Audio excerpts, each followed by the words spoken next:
एक माँ चंद्रघंटा का स्वरूप और महत्व। नवरात्रि के दूसरे दिन माँ दुर्गा की उपासना उनके चंद्रघंटा स्वरूप में की जाती है। यह रूप अत्यंत दिव्य और चमत्कारी है। उनके मस्तक पर अर्धचंद्र के आकार की एक स्वर्णिम घंटी सुशोभित रहती है, जिससे उनका नाम चंद्रघंटा पड़ा। माँ का स्वरूप। माँ चंद्रघंटा का शरीर स्वर्णवत आभा से चमकता है। वे 10 भुजाओं से अलंकृत हैं। प्रत्येक हाथ में अलग अलग अस्त्र शस्त्र धारण किए हुए हैं। त्रिशूल, गदा, कमल, तलवार, धनुष, बाण, कमंडलू और अन्य अस्त्र। एक हाथ से वे भक्तों को आशीर्वाद देती हैं और दूसरे हाथ से भय का नाश करती हैं। वे सिंह पर सवार रहती हैं। उनका सिंह केवल वाहन नहीं बल्कि साहस और वीरता का प्रतीक है। जब माँ चंद्रघंटा सिंह पर बैठकर युद्ध भूमि की ओर बढ़ती हैं, तो देवता भी उनके तेज से कांप उठते हैं और राक्षस भयभीत होकर भागने लगते हैं। नाम का महत्व। उनके मस्तक पर सुशोभित चंद्राकार घंटी की ध्वनि इतनी गूंजदार होती है कि उससे समस्त राक्षस, दानव और असुर तुरंत कांप जाते हैं। भक्तों के हृदय में साहस और निर्भयता का संचार होता है। वायु, जल, अग्नि और आकाश सभी तत्व उनकी शक्ति से प्रफुल्लित हो उठते हैं। यह घंटी न केवल शत्रुओं को डराती है, बल्कि भक्तों को संरक्षण का आश्वासन भी देती है। आध्यात्मिक अर्थ। माँ चंद्रघंटा के स्वरूप में गहरी आध्यात्मिक शिक्षा छिपी है। अर्धचंद्र यह समय और जीवन के उतार चढ़ाव का प्रतीक है। घंटी यह ध्वनि और स्पंदन का प्रतीक है। जैसे मंदिर की घंटी की ध्वनि नकारात्मक ऊर्जा को दूर कर देती है, वैसे ही माँ चंद्रघंटा की घंटा ध्वनि से समस्त भय और दुख मिट जाते हैं। सिंह यह साहस, आत्मविश्वास और प्रतिकूल परिस्थितियों पर विजय का प्रतीक है।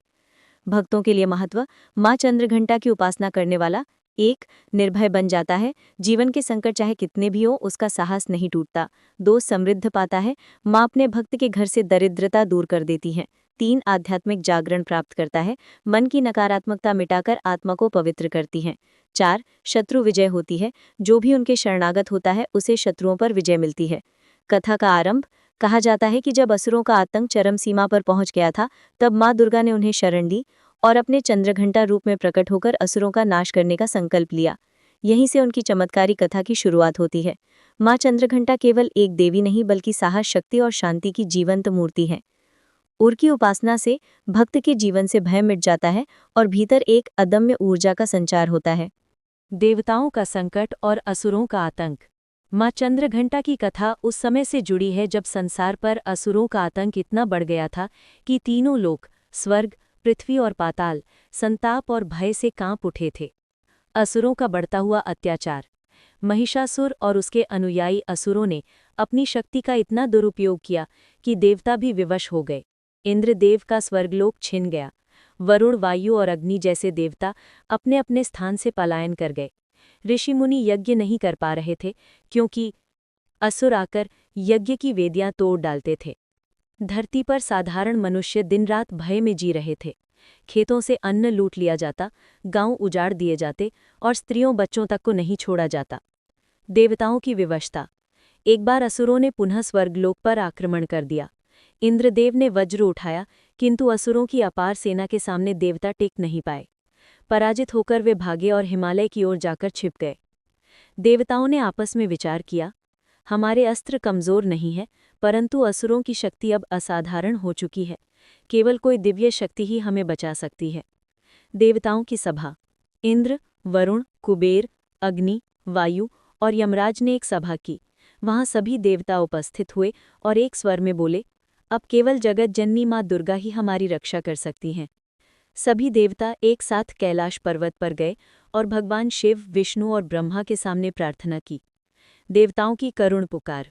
देवताओं ने हाथ जोड़कर कहा, हे महादेव, हे विष्णु भगवान, हे ब्रह्मदेव, अब हमारी कोई शक्ति काम नहीं रही है। असुरों ने हमें अपमानित कर दिया है। धर्म नष्ट हो रहा है, अधर्म बढ़ रहा है। कृपा करके माँ दुर्गा से हमारी रक्षा करवाइए। उनकी आंखों में आंसू थे, हृदय में भय था और वाणी में करुणा का स्वर था। देवताओं की ऐसी दशा देखकर त्रिदेव भी चिंतित हो उठे। माँ की ओर संकेत। तभी भगवान शिव बोले, निश्चय ही यह कार्य केवल माँ दुर्गा ही कर सकती हैं। उनका चंद्रघंटा रूप असुरों के आतंक को जड़ से मिटा देगा। विष्णु भगवान ने भी सहमति जताई और कहा, जब जब संसार पर अधर्म का भार बढ़ता है, तब माँ दुर्गा ही संतुलन स्थापित करती हैं। इस बार भी वही होंगी जो महिषासुर और उसके सहायकों का विनाश करेंगी। देवताओं की सामूहिक साधना। फिर सभी देवता हिमालय की गुफाओं में बैठकर माँ दुर्गा का आह्वान करने लगे। उन्होंने एक स्वर में पुकारा, जय अम्बे गौरी, जय चंद्र घंटा माता, हमारी रक्षा करो। उनकी प्रार्थना इतनी गहरी और सच्ची थी कि चारों ओर वातावरण बदलने लगा। आकाश में बिजली कौंधने लगी, वायु गूंजने लगी और धरती से एक दिव्य प्रकाश प्रकट होने लगा। असुरों की घबराहट। दूसरी ओर महिषासुर ने भी यह सब अनुभव किया। उसके महल में अचानक कंपी छा गई। उसने अपने सैनिकों से कहा, कुछ तो हो रहा है। आकाश और धरती में यह परिवर्तन साधारण नहीं है। अवश्य ही देवताओं ने किसी महान शक्ति को पुकारा है। परंतु अहंकारवश उसने सोचा कि चाहे कोई भी शक्ति आ जाए, मैं अजेय हूँ, मुझे कोई परास्त नहीं कर सकता। उसे क्या पता था कि यही उसका अंत निकट है। कथा का मोड़। इधर देवताओं की पुकार और साधना इतनी प्रबल हो चुकी थी कि माँ दुर्गा ने उनके करुण स्वर को सुन लिया। उनका हृदय करुणा से भर गया। उन्होंने निश्चय किया कि अब वे अपने चंद्रघंटा रूप में प्रकट होकर असुरों का नाश करेंगी। माँ का अवतरण और चंद्रघंटा रूप की व्याख्या। देवताओं के सम्मिलित तेज से जब दिव्य स्त्री स्वरूप प्रकट हुआ तो समस्त ब्रह्मांड में जैसे नई ऊर्जा का संचार हो गया। हर तरफ उस दिव्य प्रकाश की लहरें फैल गईं। स्वर्ग लोक में, पृथ्वी लोक पर और यहाँ तक कि पाताल में भी ये आभा दिखाई दी। असुर कांपने लगे और देवता प्रसन्नता से झूम उठे। माँ का अलौकिक रूप। उस दिव्य स्वरूप को देखकर ब्रह्मा, विष्णु और महेश तीनों ने प्रणाम किया और कहा, हे आदिशक्ति, आपको बार बार नमन है। आप ही संपूर्ण ब्रह्मांड की जननी हैं। आप ही सृजन, पालन और संहार की मूल शक्ति है। हम त्रिदेव भी आपके ही अंश हैं। माँ ने मृदुल स्वर में कहा, हे देवताओं, तुमने मुझे अपने अपने तेज से उत्पन्न किया है, अतः अब मैं तुम्हारे संकट का निवारण करूंगी। महिषासुर और उसके सभी असुरों का संहार करके धर्म की रक्षा करूंगी। उनका रूप अत्यंत मनोहर किंतु साथ ही रौद्र भी था। उनके मस्तक पर चमकता अर्धचंद्र उन्हें चंद्र घंटा नाम प्रदान कर रहा था। गले में लटकती सुनहरी घंटा की झंकार से पूरे आकाश में अद्भुत ध्वनि गूंज रही थी, जो असुरों के हृदय में भय और देवताओं के हृदय में उत्साह भर रही थी। चंद्र और घंटा का गूढ़ अर्थ। माँ चंद्र घंटा के स्वरूप में दो विशेष प्रतीक हैं, चंद्र यानी अर्धचंद्र और घंटा। चंद्र शांति, शीतलता और सौम्यता का प्रतीक है। ये दर्शाता है कि माँ का स्वरूप करुणामयी और कृपालु है। जो भी भक्त सच्चे मन से उनकी पूजा करता है, उसकी व्याकुलता शांत हो जाती है और उसका मन निर्मल हो जाता है। घंटा शक्ति और जागरण का प्रतीक है। जब ये बजती है तो अज्ञान का अंधकार मिट जाता है और धर्म की रक्षा होती है। घंटा की ध्वनि को नकारात्मक ऊर्जाओं और दुष्ट शक्तियों को दूर करने वाला माना जाता है। इस प्रकार माँ के इस रूप में करुणा और शक्ति का अद्भुत संगम है। 10 भुजाओं का रहस्य। माँ चंद्र घंटा की 10 भुजाएं हैं। प्रत्येक हाथ में उन्होंने शस्त्र या आशीर्वाद की मुद्रा धारण की हुई है। पहला, त्रिशूल, अन्याय और अत्याचार को नष्ट करने का प्रतीक। दूसरा, गदा, बल और सामर्थ्य का द्योतक। तीसरा, तलवार, न्याय की रक्षा करने वाली। चौथा, धनुष बाण, साधक के संकल्प को सिद्ध करने वाली। पांचवां, कमल, पवित्रता और आत्मज्ञान का प्रतीक। छठवां, कमंडल, संयम और तपस्या का प्रतीक। सातवां, वर मुद्रा, भक्तों को वरदान देने वाली। आठवां, अभय मुद्रा, भय से रक्षा करने वाली। नौवां, शंख, धर्म और सत्य का प्रचार करने वाली। 10वां, माला, भक्ति और साधना का प्रतीक। इन सभी शस्त्रों और मुद्राओं के कारण माँ चंद्र घंटा को अद्वितीय शक्ति का स्वरूप माना गया है। सिंह पर आरूढ़। माँ चंद्र घंटा का वाहन सिंह है। सिंह साहस और वीरता का प्रतीक है। इसका अर्थ है कि भक्त जब माँ की शरण में जाता है तो उसे साहस और आत्मविश्वास मिलता है, भय उसके पास टिक नहीं पाता। देवताओं की प्रसन्नता। देवताओं ने माँ का दर्शन करके हर्षोल्लास से कहा, हे माँ, अब हमें विश्वास है कि असुरों का अंत निश्चित है। आप ही वो शक्ति हैं जो महिषासुर के वरदान को व्यर्थ कर देंगी। माँ ने मुस्कुराकर कहा, हे देवताओं, तुम निश्चिंत हो जाओ। अब समय आ गया है जब धर्म की स्थापना होगी और अधर्म का अंत होगा। मेरा ये रूप असुरों के लिए संहारक होगा और भक्तों के लिए कल्याणकारी। माँ के नाम की महिमा। क्योंकि उनके मस्तक पर चंद्र और गले में घंटा सुशोभित था, इसलिए देवताओं ने उन्हें चंद्र घंटा कहकर पुकारा। तभी आकाशवाणी हुई, जो भी साधक नवरात्रि के दूसरे दिन माँ चंद्रघंटा की पूजा करता है, उसके जीवन से समस्त विघ्न दूर हो जाते हैं। उसके घर में सुख समृद्धि का वास होता है। माँ की कृपा से वो शत्रुओं पर विजय प्राप्त करता है। असुरों में बेचैनी। माँ के अवतरण की गूंज पाताल तक पहुंची।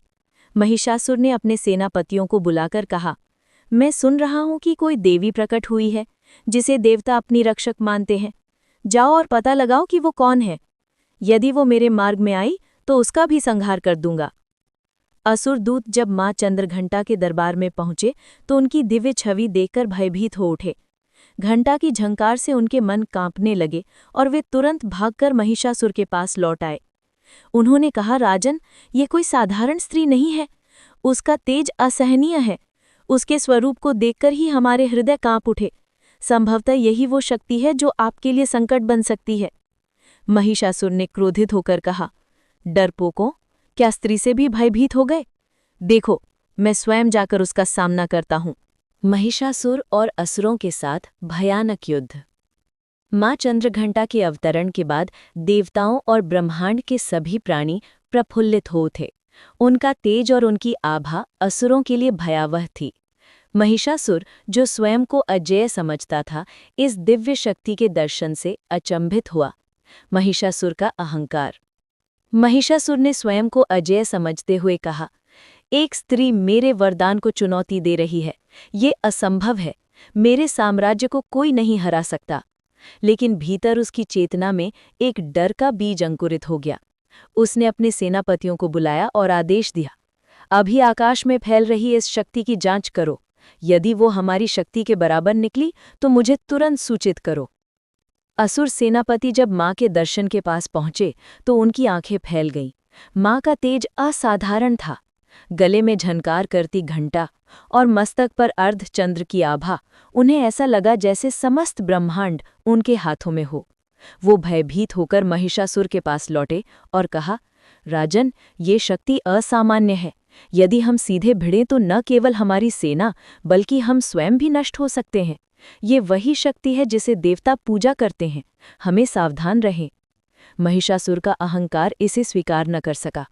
वो बोला, डरपोक, तुम मुझे भ्रमित कर रहे हो। मेरी सेना पर्याप्त है। मैं स्वयं जाकर उसका सामना करूंगा। युद्ध की शुरुआत। माँ चंद्रघंटा ने अपनी सिंहवाहिनी पर सवार होकर असुरों के राज्य की ओर प्रस्थान किया। उनके साथ देवताओं का तेज भी था। आकाश और पृथ्वी दोनों ही उनके तेज से प्रफुल्लित हो गए। महिषासुर और उसकी सेना ने विशाल युद्धक क्रीड़ा प्रारंभ की। उनके पास हजारों अस्त्र थे, लेकिन माँ की शक्ति उन्हें छूने से पहले ही विफल हो गए। माँ ने अपने त्रिशूल से कई असुरों को धूल में मिला दिया, गदा से उनकी सेना के पंखों को तोड़ दिया और तलवार से उनके प्रमुख सेनापतियों को धरती पर गिरा दिया। देवी की अद्भुत शक्तियाँ। माँ चंद्रघंटा का तेज ऐसा था कि उसके सामने किसी भी असुर की शक्ति टिक नहीं पाई। उनके सिंह की गर्जना से आकाश कांप उठा। माँ की दृष्टि मात्र से महिषासुर की सेना अस्थिर हो गई। वे अपनी भुजाओं से अस्त्रों का प्रयोग कर रही थीं, लेकिन उनका हर प्रहार न केवल भौतिक रूप से बल्कि मानसिक रूप से भी असुरों को कमजोर कर रहा था। प्रत्येक असुर का मन कांप रहा था और कई तो अपनी रक्षा छोड़कर भागने लगे। माँ ने कहा, हे अधर्मी, तुम्हारा अत्याचार समाप्त होने वाला है। जो भी धर्म और सत्य के मार्ग में बाधा डालेगा, उसे मेरी शक्ति से परास्त होना ही पड़ेगा। महिषासुर का पतन। महिषासुर ने अंततः स्वयं माँ से सामना किया। वो एक विशाल भैंसे के रूप में प्रकट हुआ। उसने गर्जना करते हुए हमला किया, लेकिन माँ चंद्रघंटा ने अपनी गदा और त्रिशूल से उसका मार्ग अवरुद्ध किया। माँ के त्रिशूल ने महिषासुर को घायल किया। गदा से उसके सैनिक धूल में मिल गए। तलवार से महिषासुर के भैंसाकार शरीर को नियंत्रित कर उसकी शक्ति समाप्त कर दी गई। माँ की शक्ति इतनी व्यापक थी कि ब्रह्मांड के तीनों लोक उनके सामने सम्मानपूर्वक झुक गए। महिषासुर का अहंकार और वरदान दोनों व्यर्थ सिद्ध हुए। अंततः माँ ने महिषासुर का संहार कर दिया और अधर्म की पूरी शक्ति नष्ट हो गई। युद्ध के पश्चात देवताओं की जयघोष। जैसे ही महिषासुर और उसके असुर नष्ट हुए, स्वर्गलोक में दिव्य संगीत गूंज उठा। शंख, घंटा, डमरू और वीणा के ध्वनि से पूरा ब्रह्मांड गूंज उठा। देवताओं ने कहा, जय माँ चंद्रघंटा, अब धर्म की स्थापना हुई, अधर्म नष्ट हुआ, आप ही सृष्टि की रक्षक हैं। माँ ने मुस्कुराकर कहा, अब धर्म की रक्षा हुई, जो भक्त मेरी शरण में आएगा मैं उसे किसी भी संकट से सुरक्षित रखूंगी। युद्ध से मिली शिक्षा। इस युद्ध ने ये सिखाया कि 1. असुर का अहंकार अंततः उसका विनाश करता है। 2. भक्ति और शुद्ध मन से की गई प्रार्थना से माँ की शक्ति हमेशा मौजूद रहती है। 3. सत्य और धर्म की रक्षा के लिए साहस और वीरता आवश्यक है। 4. जो भक्त भयभीत होकर भी माँ की शरण लेता है उसके लिए कोई संकट बड़ा नहीं। माँ चंद्रघंटा का ये रूप केवल युद्ध के लिए नहीं था, बल्कि ये भक्तों के जीवन में साहस और शक्ति का प्रतीक भी है। उनके अवतरण ने ये स्पष्ट कर दिया कि अधर्म चाहे कितना भी बड़ा क्यों न हो, दिव्य शक्ति की उपासना से वो नष्ट हो सकता है। भक्तों के चमत्कारी अनुभव। माँ चंद्रघंटा का रूप न केवल असुरों के संहार के लिए प्रकट हुआ, बल्कि उनके भक्तों के जीवन में आश्चर्यजनक परिवर्तन और चमत्कार भी उत्पन्न हुए। अनेक भक्तों ने अपने संकट और विपत्तियों के समय माँ चंद्रघंटा की शरण ली और अद्भुत अनुभव किए। भक्त अमरनाथ का अनुभव। अमरनाथ नामक एक ब्राह्मण था जो अपने गांव में अत्यंत सादगीपूर्ण जीवन व्यतीत करता था। उसकी आय बहुत कम थी और वो परिवार की चिंता में अक्सर परेशान रहता था। एक नवरात्रि के दूसरे दिन उसने गांव के मंदिर में माँ चंद्रघंटा की पूजा की। उसने मन ही मन प्रार्थना की, हे माँ, मेरे घर में सुख समृद्धि लाओ और मेरी गरीबी दूर करो। पूजा के दौरान ही उसे ऐसा अनुभव हुआ कि जैसे कोई हल्की घंटा की ध्वनि उसके हृदय में गूंज रही हो। उसने देखा कि मंदिर के दिए स्वतः प्रज्वलित हो रहे हैं और माँ की मूर्ति से दिव्य आभा निकल रही है। कुछ ही दिनों में अमरनाथ के घर में समृद्धि आने लगी। उसका खेत हरा भरा हो गया, पशु स्वस्थ हुए और परिवार के सदस्यों के बीच प्रेम और सहयोग बढ़ गया। अमरनाथ जान गया कि माँ चंद्रघंटा की कृपा से ही उसकी परेशानियां समाप्त हुईं। व्यापारी रघुनाथ का चमत्कार। रघुनाथ एक व्यापारी था जिसकी आर्थिक स्थिति स्थिर नहीं थी। एक दिन उसके व्यापार में भारी घाटा हुआ और वो निराश हो गया। उसे अपने जीवन के लिए डर सताने लगा। तब उसने नवरात्रि के दूसरे दिन माँ चंद्रघंटा का मंदिर जाकर पूर्ण श्रद्धा से प्रार्थना की। माँ की मूर्ति के सामने वो घंटों बैठा, उसने भजन गाए और शुद्ध मन से आह्वान किया। तभी उसे अनुभव हुआ कि उसकी सारी चिंता धीरे धीरे समाप्त हो रही है। घर लौटते समय उसने देखा कि रास्ते में उसका खोया हुआ बटुआ एक अजनबी ने उसके हाथ में दे दिया। इसके बाद उसके व्यापार में अचानक लाभ आने लगा। जो नुकसान हुआ था वो माँ की कृपा से पूरा हो गया और उसके व्यापार ने नई दिशा पकड़ी। रघुनाथ ने महसूस किया कि माँ चंद्रघंटा केवल असुरों के विनाश की देवी नहीं बल्कि भक्तों की कठिनाइयों में भी उनकी रक्षा करती हैं। विधवा कुमारी की रक्षा। कुमारी नामक एक विधवा महिला थी जिसकी कोई संतान नहीं थी और जीवन कठिनाइयों से भरा हुआ था। गांव में उसके ऊपर लोग ताने मारते थे और कभी कभी भिक्षा मांगने को मजबूर होना पड़ता था। एक नवरात्रि के दूसरे दिन उसने अपने हृदय की गहरी इच्छा से माँ चंद्रघंटा की आराधना की। उसने मन ही मन कहा, हे माँ, मेरी विपत्ति दूर करो, मुझे सम्मान और सम्मानजनक जीवन दो। पूजा के बाद उसने अनुभव किया कि उसकी परेशानियों में हल्का परिवर्तन आने लगा। उसके घर में खाना उपलब्ध होने लगा, गांव के लोग उसकी मदद करने लगे और उसे अपने जीवन में आशा नजर आने लगी। कुछ महीनों बाद कुमारी ने एक छोटे व्यवसाय की शुरुआत की और धीरे धीरे वो सफल हो गई। उसने अनुभव किया कि माँ की कृपा से उसके जीवन में चमत्कार हुआ। भक्तों के चमत्कारी अनुभव का सार। नंबर 1, भक्तों के भय और चिंता दूर हो जाते हैं। नंबर 2, विपत्ति और संकट में माँ का आह्वान विशेष प्रभाव डालता है। नंबर 3, भक्ति और श्रद्धा से माँ चंद्रघंटा चमत्कार करती हैं। नंबर 4, जो भक्त संकट में भी माँ पर विश्वास बनाए रखते हैं उनकी समस्याएं हल हो जाती हैं। व्यक्तिगत अनुभव। कहा जाता है कि एक व्यक्ति ने माँ के दर्शन से पहले अपनी नौकरी खो दी थी। उसने माता के चरणों में पूर्ण भक्ति से प्रार्थना की।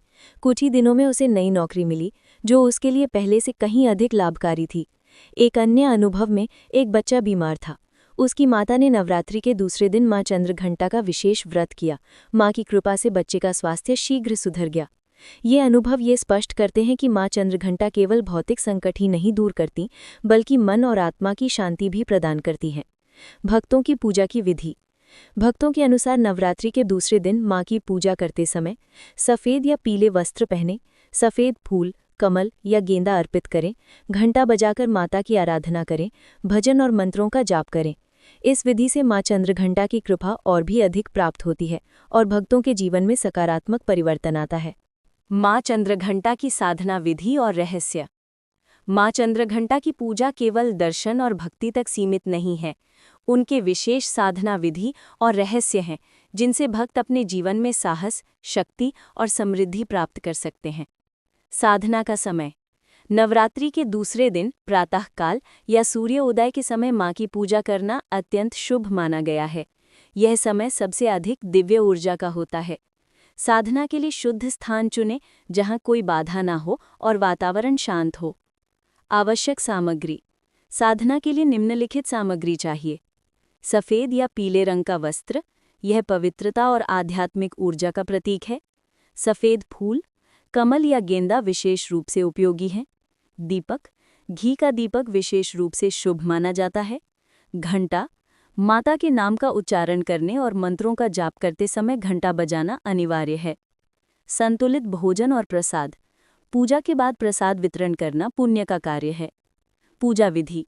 सबसे पहले स्वच्छ स्थान पर माँ की मूर्ति स्थापित करें।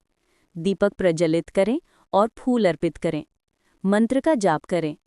ओम ऐं ह्रीं चंद्रघंटा